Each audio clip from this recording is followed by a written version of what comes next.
नमस्कार दोस्तों, GPS physics online classes में आप सभी का स्वागत है। मित्रों, लास्ट क्लास में हमने बिंदु आवेश के कारण विद्युत विभव का मान ज्ञात किया था। आज हम यहाँ पर आवेशों के निकाय के कारण विद्युत विभव का मान ज्ञात करेंगे। तो सबसे पहले आपको ये समझना है कि आवेशों का निकाय क्या होता है। अगर अपने पास अनेकों आवेश किसी स्थान पर यदि उपस्थित हैं, तो उन आवेशों का जो समूह होता है, उस समूह को हम आवेशों का निकाय कहते हैं। यानी जब किसी स्थान पर कई आवेश यदि हमारे पास हैं, तो उन आवेशों का जो समूह होगा, उस समूह को हम क्या कहेंगे? आवेशों का निकाय कहेंगे, या फिर हम बहु आवेशी उनको कह सकते हैं। बहु का मतलब क्या होता है? अनेकों आवेश। यानी अनेकों आवेशों के कारण किसी बिंदु पर हमको यहाँ पर विद्युत विभव का जो मान होता है, वो मित्रों क्या करना है? ज्ञात करना है। यानी हमको आवेशों के निकाय के कारण विद्युत विभव का मान ज्ञात करना है। तो इसके लिए हम क्या करते हैं? एक निर्देश तंत्र लेते हैं। यानी हम एक XY निर्देश तंत्र लेते हैं। यह अपने पास एक XY निर्देश तंत्र है। थोड़ा ध्यान दीजिए बच्चों, ये अपने पास एक XY क्या है? निर्देश तंत्र है। ये इसका X अक्ष है, ये इसका Y अक्ष है। यहां पर मूल बिंदु O है। अब इस निर्देश तंत्र के अंदर कई आवेशों को हम उपस्थित मानेंगे। हम यहाँ पर इस बिंदु पर मान लेते हैं कि यहाँ पर कोई Q1 आवेश रखा हुआ है। यहाँ पर कोई Q1 आवेश रखा हुआ है। इस आवेश का इस मूल बिंदु O के सापेक्ष हमको क्या करना पड़ेगा बच्चों? स्थिति सदिश ज्ञात करना पड़ेगा, या फिर स्थिति सदिश हम इसका मान लेते हैं R1। यानी जो पहला आवेश Q1 है आपका, इस पहले आवेश का इस मूल बिंदु O के सापेक्ष अगर स्थिति सदिश देखें, तो इसका जो स्थिति सदिश होगा बच्चों, वो क्या हो जाएगा? R1 वेक्टर हो जाएगा। यानी पहले आवेश का मूल बिंदु O के सापेक्ष जब आपने स्थिति सदिश माना, तो ये स्थिति सदिश कौन सा हो गया बच्चों? R1 vector. इसी तरह से यहाँ मान लेते हैं कि यहाँ पर कोई दूसरा आवेश Q2 है। इस दूसरे आवेश का आप क्या मानोगे? स्थिति सदिश मानोगे। इस मूल बिंदु के सापेक्ष Q2 आवेश का स्थिति सदिश क्या हो जाएगा? दूसरे आवेश का स्थिति सदिश हो जाएगा R2 वेक्टर। इसी तरह यहाँ पर हम n आवेश मान लेंगे। यानी यहाँ पर हम अनेकों आवेश मान लेंगे, और उन सभी आवेशों के इस मूल बिंदु O के सापेक्ष जो स्थिति सदिश होंगे, वो R1 vector, R2 vector, R3 vector, और nवां जो आवेश होगा उसका हो जाएगा मित्रों Rn वेक्टर। इसी तरह यहाँ पर कोई तीसरा आवेश है। इस तीसरे आवेश का इस मूल बिंदु के सापेक्ष स्थिति सदिश क्या हो जाएगा मित्रों? वो क्या हो जाएगा? यह आवेश कौन सा है? Q3 है। तो इसका जो स्थिति सदिश होगा वो हो जाएगा R3 वेक्टर।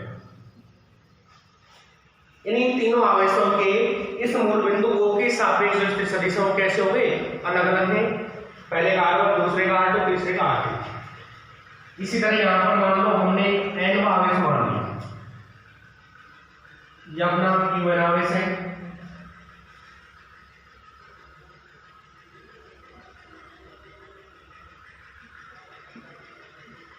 यहाँ पर अपना ये कोई n आवेश है। इस n आवेश का मूल बिंदु के सापेक्ष अगर स्थिति सदिश देखें, तो इस आवेश का यहाँ पर हो जाएगा Rn वेक्टर। इस प्रकार हमने यहाँ पर n आवेश लिए। अब इन सभी n आवेशों का जो समूह होगा, उस समूह को, यानी ये जो पूरा आवेशों का जो समूह है, इस समूह को हम क्या कह सकते हैं? इस समूह को आवेशों का निकाय हम कह सकते हैं। ये जो समूह होगा ये क्या कहलाएगा बच्चों? ये आवेशों का निकाय कहलाएगा। अब यहाँ पर कोई बिंदु P ले लेते हैं, और इस बिंदु P पर आपको कुल विभव का मान ज्ञात करना है। ये जो बिंदु P हमने लिया है, इस बिंदु P को आप कहीं पर भी ले सकते हो। इस बिंदु P पर आपको कुल विभव का जो मान है वो क्या करना है बच्चों? ज्ञात करना है। अब ये जो बिंदु P होगा वो इन सभी आवेशों के विद्युत क्षेत्र के अंदर होगा। यानी यहाँ पर ये जो बिंदु P है वो Q1 आवेश के विद्युत क्षेत्र में भी ये होगा, दूसरे आवेश के विद्युत क्षेत्र का भी इस पर प्रभाव पड़ेगा, तीसरे आवेश के विद्युत क्षेत्र भी इस पर प्रभावी होगा, और nवां जो आवेश है उसका पर लगेगा, यानी बिंदु जो P होगा इस बिंदु P पर रखे किसी भी आवेश पर, परीक्षण आवेश पर सभी आवेशों के कारण क्या उत्पन्न होगा, विद्युत क्षेत्र लगता है। इसके कारण यहाँ पर सभी आवेशों के कारण अलग अलग विभव होगा। पहले आवेश के कारण विभव यहाँ अलग होगा, दूसरे आवेश के कारण यहाँ विभव अलग होगा, तीसरे आवेश के कारण विभव होगा और nवें आवेश के कारण भी इस बिंदु पर क्या होगा बच्चों, विभव होगा। जिसके कारण से अगर इस बिंदु P पर आपको कुल विभव का मान ज्ञात करना है तो कुल विभव का मान ज्ञात करने के लिए आपको क्या करना पड़ेगा, पहले आवेश के कारण P पर विभव ज्ञात करोगे, दूसरे आवेश के कारण P पर विभव ज्ञात करोगे, फिर तीसरे आवेश के कारण P पर विभव ज्ञात कर लोगे और लास्ट में आप nवें आवेश के कारण भी P पर विभव ज्ञात कर लोगे। और उन सभी विभवों का यदि आप अदिश योग कर देते हो, यदि उन सभी विभवों का आप बीजगणितीय योग यदि कर देते हो तो बीजगणितीय योग करने पर जो मान आपको प्राप्त होगा वो इस बिंदु P पर कुल विभव कहलाएगा। थोड़ा ध्यान दीजिए यहाँ पर, यह आपके पास एक आवेशों का निकाय है, जिस निकाय के अंदर Q1 आवेश है, Q2 आवेश है, Q3 आवेश है और Q4 आवेश है और लास्ट में Qn आवेश है। इन n आवेशों के कारण आपको बिंदु P पर कुल विभव का मान ज्ञात करना है। तो कुल विभव का मान ज्ञात करने के लिए आप क्या करोगे बच्चों, कुल विभव का मान ज्ञात करने के लिए इस आवेश के कारण यह विभव ज्ञात कर लोगे, ठीक है, दूसरे आवेश के कारण यह विभव ज्ञात कर लोगे, तीसरे आवेश के कारण P पर विभव ज्ञात कर लोगे और ये जो nवां आवेश है इसके कारण भी आप P पर विभव का मान ज्ञात कर लोगे। और इन सभी विभवों के मान ज्ञात करके यदि आप इन विभवों का बीजगणितीय योग यदि कर देते हो तो बीजगणितीय योग करने पर आपको यहाँ पर कुल विभव का मान प्राप्त हो जाएगा, ठीक है। तो इसी प्रकार से आपको यहाँ पर कुल विभव का मान ज्ञात करना है। अब इसके बाद में हम क्या करते हैं, पहले आवेश के सापेक्ष, पहले आवेश के कारण बिंदु P का यदि स्थिति सदिश देखें, यानी पहले आवेश Q1 के सापेक्ष P का अगर स्थिति सदिश देखें तो इसका जो स्थिति सदिश होगा मित्रों वो क्या हो जाएगा, R1P हो जाएगा। यानी पहले आवेश से बिंदु P की यदि दूरी देखें तो वो R1P आ जाएगी। वेक्टर लगाएंगे तो स्थिति सदिश कहलाएगा, अगर वेक्टर नहीं लगाएंगे तो इस सदिश का जो परिमाण होता है वो क्या होगा, सदिश यानी विस्थापन का जो परिमाण होता है वो क्या होता है, दूरी होता है, ठीक है। दूसरे आवेश से इस बिंदु P की अगर दूरी देखें तो वो R2P हो जाएगी। दूसरे आवेश के कारण P की दूरी या दूसरे आवेश से बिंदु P की दूरी, तीसरे आवेश से P की अगर दूरी आप देखोगे तो वो R3P हो जाएगी और nवें आवेश से P की अगर दूरी आप देखोगे वो RNP हो जाएगी। अब आपको Q1 आवेश और बिंदु P पर जो आप परीक्षण आवेश Q0 रख रहे हो और Q0 का जो मान है वो आप क्या मान सकते हो मित्रों, यहाँ पर विभव जब ज्ञात किया जाता है तो Q0 का जो मान आता है वो हम एकांक लेते हैं। Q0 कैसा होता है, एकांक होता है, तो Q0 बराबर यहाँ क्या हो जाएगा, 1 गुना हो जाएगा। तो सबसे पहले आप क्या करोगे, Q1 आवेश के कारण P पर विभव ज्ञात करोगे। विभव का सूत्र आप पहले लिख चुके हो। विभव का सूत्र क्या होता है मित्रों, विभव V बराबर KQ बटे R होता है। P का Q1 आवेश के सापेक्ष स्थिति सदिश क्या है, R1P है। P का दूसरे आवेश के सापेक्ष स्थिति सदिश क्या है, R2P है, ठीक है। इस तरह से हमने ये स्थिति सदिश इनके ज्ञात करने हैं। यानी पहले आवेश से दूरी P की ज्ञात की तो R1P लिख दिया, दूसरे आवेश से ज्ञात की तो R2P लिख दिया, तीसरे से ज्ञात की तो R3P लिख दिया और nवें आवेश से दूरी ज्ञात की तो क्या लिख दिया मित्रों, RNP लिख दिया। तो ये अपने पास आवेशों का कोई निकाय है। तो सबसे पहले आप पहले आवेश के कारण विभव का बिंदु P पर मान ज्ञात करोगे। अगर पहले आप एक बात समझ लीजिए, थोड़ा सा नोट नहीं करना है। पहले आवेश के कारण विभव V1 बराबर हो जाएगा KQ1 बटे R1P। ये R1P क्यों आया, देखो विभव का सूत्र होता है KQ बटे R। पहला आवेश है तो Q के स्थान पर Q1 आ गया। इस आवेश से इस बिंदु P की दूरी क्या है, R1P है, तो R1P बटे KQ बटे R सूत्र है, R1P रखा तो Q की जगह Q1 रखा। तो इसी तरह से दूसरे आवेश के कारण P पर विभव के Q2 बटे क्या आ जाएगा R2 P आ जाएगा। यानी इस प्रकार से हम इन विभवों के जो मान है वो ज्ञात करेंगे। इसे नोट नहीं करना है आपको, पहले इस पेपर को लिखना क्या है थोड़ा ध्यान दीजिए। अब यहाँ पर आवेशों के निकाय के कारण किसी बिंदु पर कुल विभव का जो मान होता है वह उस निकाय में उपस्थित सभी अलग अलग आवेशों के कारण उस बिंदु पर विभव के बीजगणितीय योग के बराबर होता है। थोड़ा ध्यान दीजिए यहाँ पर, आवेशों के निकाय के कारण किसी बिंदु P पर कुल विभव का जो मान होगा उस निकाय में उपस्थित सभी अलग अलग आवेशों के कारण P पर विभवों के बीजगणितीय योग के कैसा होगा बराबर होगा। यहाँ पर आप बीजगणितीय योग बोल सकते हो या फिर यहाँ पर अदिश योग भी आप कह सकते हो। तो इस बिंदु P पर पहले आवेश के कारण विभव V1 हो गया, दूसरे कारण V2 हो जाएगा, तीसरे कारण V3 हो जाएगा और nवें कारण Vn हो जाएगा।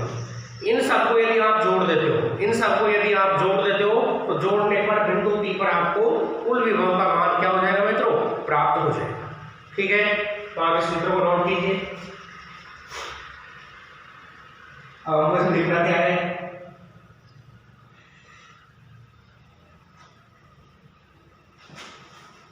नोट कीजिए।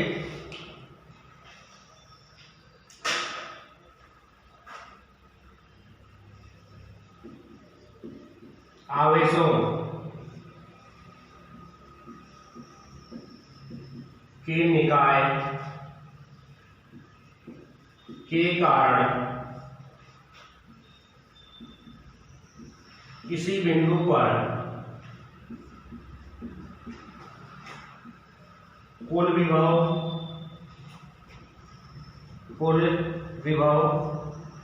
का मान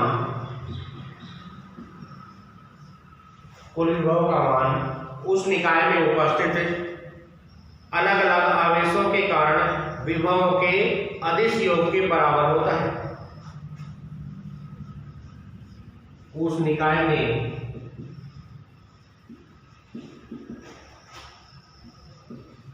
उपस्थित सभी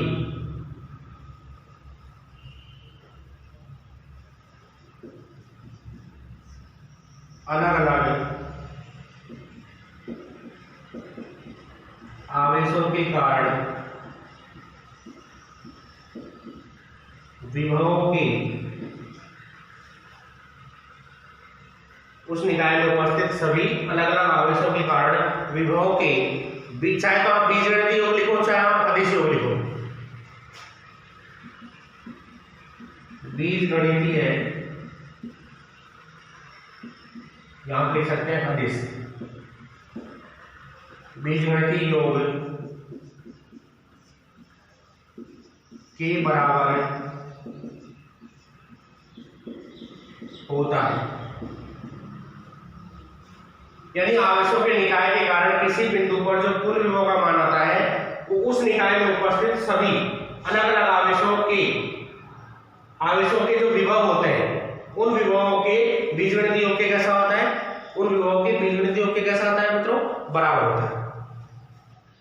अब यहाँ पर कुल विभव का जो मान है वो V हो जाएगा, तो V का मान क्या होगा, इस पहले आवेश के कारण P पर विभव हो जाएगा V1, दूसरे आवेश के कारण P पर विभव हो जाएगा V2, तीसरे आवेश के कारण P पर विभव हम क्या मान लेंगे V3 मान लेंगे और nवें आवेश के कारण P पर जो विभव होगा वो क्या हो जाएगा बच्चों Vn। तो कुल विभव का जो मान होगा वो V1 plus V2 plus V3 plus and so on last में क्या आ जाएगा Vn। यानी कुल विभव का जो मान होगा वो सभी आवेशों के कारण उस बिंदु पर विभवों के बीजगणितीय योग के कैसा होगा बराबर होगा। तो इस तरह से हम किसी निकाय के कारण बिंदु P पर विभव का कुल मान ज्ञात कर सकते हैं। तो आप इसे नोट कीजिए। इसके बाद सबसे पहले हम इस Q1 आवेश के कारण P पर विभव ज्ञात करेंगे। Q1 आवेश के कारण P पर विभव ज्ञात करेंगे, यानी इन सभी आवेशों के कारण P पर अलग अलग विभवों के मान हम ज्ञात कर लेंगे। नोट कीजिए इसे, फिर मैं इसे साफ करूंगा। नोट कर लिया। अब सबसे पहले आपको पहले आवेश के कारण P पर विभव ज्ञात करना है। तो सबसे पहले आप क्या लिखोगे, Q1 आवेश के कारण बिंदु P पर विभव ज्ञात कर लो।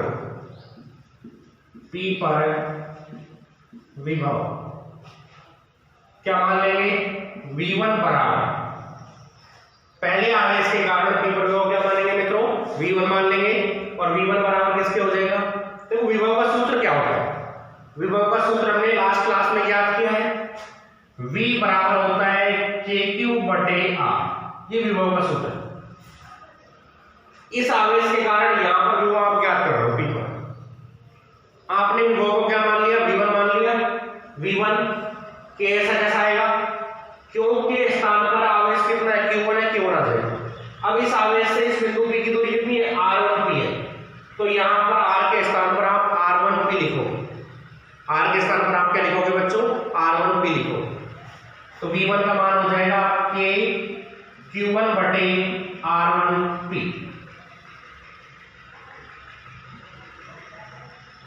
ये मान हो जाएगा V1। मान कैसे आएगा और ध्यान दीजिए, V1 का अगर मान देखें तो V का सूत्र क्या होता है बच्चों, KQ बटे R होता है। यहाँ आवेश कितना है, Q1 है, तो Q के स्थान पर Q1 कर दिया आपने। यहां से यहां तक की दूरी कितनी है, R1P है, तो इस R की जगह पर आपने R1P लिख दिया। ठीक है, क्लियर हो गया। अब दूसरे आवेश Q2 के कारण, ये आपका दूसरा आवेश Q2 है, आप इस दूसरे आवेश Q2 के कारण P पर विभव क्या करोगे। नेक्स्ट क्या लिखोगे, Q2 आवेश के कारण P पर विभव क्या मानोगे मित्रों, V2 मानोगे। दूसरा आवेश ये है Q2, इस आवेश के कारण आप P पर विभव ज्ञात कर रहे हो। यदि आप इस आवेश के कारण P पर विभव ज्ञात कर रहे हो तो क्या आ जाएगा कि Q2 बटे में क्या आ जाएगा R2P। यहां से यहां तक की दूरी आपने क्या मानी है, यानी Q2 आवेश के सापेक्ष, Q2 आवेश का P के सापेक्ष जो आपने स्थिर सदिश माना है वो क्या माना है, R2P माना है। ठीक है, तो R के स्थान पर आप क्या लिख दोगे, R2P लिख दोगे। ये अपना कॉमन प्रोसीजर है, इसी प्रोसीजर के आधार पर हम आगे इनको सोल्व करते रहेंगे। अब तीसरा जो आवेश है Q3 आवेश है, तो Q3 आवेश के कारण P पर विभव ज्ञात करोगे, वो हो जाएगा V3। तीसरे आवेश के कारण ज्ञात कर रहे हैं तो V के सफिक्स हमने क्या लिख दिया, 3 लिख दिया, ये हो गया V3। आवेश है Q3, तो क्या आएगा मित्रों कि Q3 बटे R3P।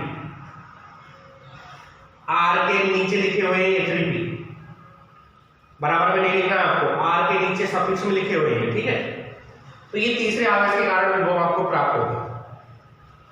अब हमने डायरेक्ट ही क्या माना है, एनो आवेश माना है, तो एनो आवेश के कारण भी विभव ज्ञात कर लेंगे। इसी तरह अगर देखेंगे तो यहाँ पर चौथे पांचवें आवेश के कारण विभव बीच में आ जाएंगे, जो आपको लिखने नहीं है। डायरेक्ट हम क्या लिखेंगे, Qn आवेश के कारण P पर विभव कितना हो जाएगा मित्रों, Vn हो जाएगा। n आवेश के कारण क्या कर रहे हैं, तो क्या मान लिया, Vn मान लिया।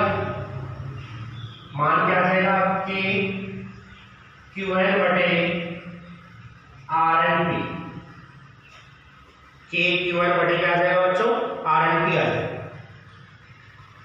यहां पर कुल विभव का मान आपको क्या करना है, और कुल विभव का मान क्या होता है, अलग अलग आवेशों के कारण उस बिंदु पर विभव के अदिश योग के बराबर होता है।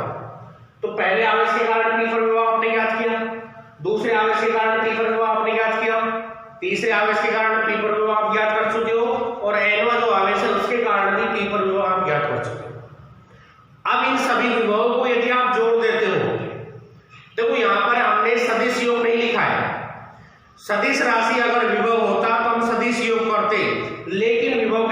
राशि है, कैसी राशि है बच्चों? विभव अदिश राशि है।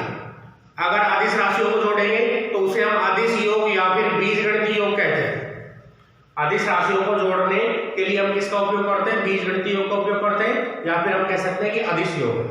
तो सदिश योग यहां पर नहीं आए, ठीक है। तो सभी आवेशों के कारण आपने विभव ज्ञात कर लिए। अब इसको आप नोट कीजिए। ऐसा कैसा आपको नोट करना है पूरा,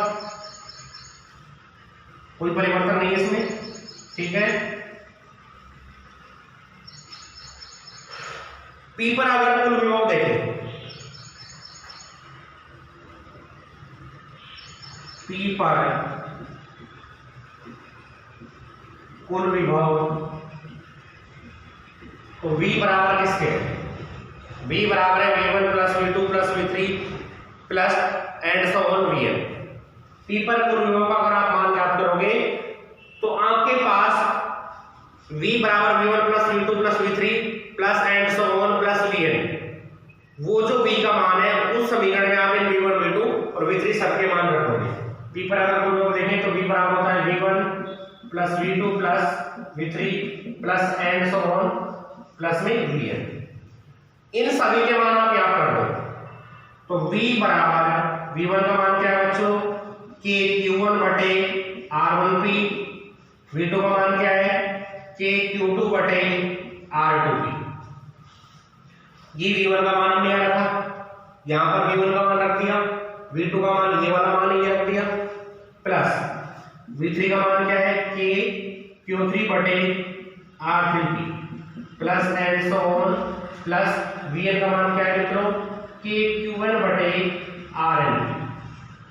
इन सभी के जो मान है वो हम यहाँ पर रख चुके हैं, मान रख दिए हैं। इनमें से K को हम कॉमन ले सकते हैं, सभी में K आ रहा है इसलिए K क्या आ जाएगा बच्चों? कॉमन आ जाएगा। तो K को हमने कॉमन ले लिया, क्या बच गया? Q1 बटे R1P, यहां से क्या बचेगा? Q2 बटे R2P, यहां से क्या बचेगा बच्चों? Q3 बटे R3P plus and so on plus यहां से बचेगा Q1 बटे Rn। ये मान आपको प्राप्त होगा। K का मान अगर निर्वात के अंदर हम देखें, निर्वात के अंदर यदि K का मान देखें तो निर्वात में K का मान क्या होता है? 1/4 पाई एप्सिलॉन नॉट होता है। तो K का वो वाला मान क्या रख दो? 1/4 पाई एप्सिलॉन नॉट, ये K का मान रखा। अब इस कोष्ठक के अंदर जो भी इस कोष्ठक के अंदर जो भी राशि है, इन राशियों के बीच में प्लस का चिन्ह लगा हुआ है। इसका मतलब क्या है बच्चों? ये राशियों का योग है, ये इन राशियों का क्या है? योग है। और योग को हम किससे व्यक्त करते हैं? समीशन के द्वारा व्यक्त करते हैं। यानी योग को व्यक्त करने के लिए हम किसका उपयोग करते हैं? समीशन का उपयोग करते हैं। समीशन के बारे में आप जानते होंगे, ये प्रतीक समीशन का होता है। तो योग को व्यक्त करने के लिए हम किसका यूज करते हैं? समीशन का। तो यहां पर हम समीशन का उपयोग कर सकते हैं। इस पूरे योग को समीशन लगा करके एक ही पद के अंदर हम लिख सकते हैं। अब लिखना कैसे? हम पहले भी लिख चुके हैं, पहले भी हमने पहले चैप्टर में समीशन का यूज कई बार किया था। ये क्यों है? क्यों के साथ एक यहाँ आ रहा है, ठीक है। तो क्यों ऐसा कैसे लिखा हमने?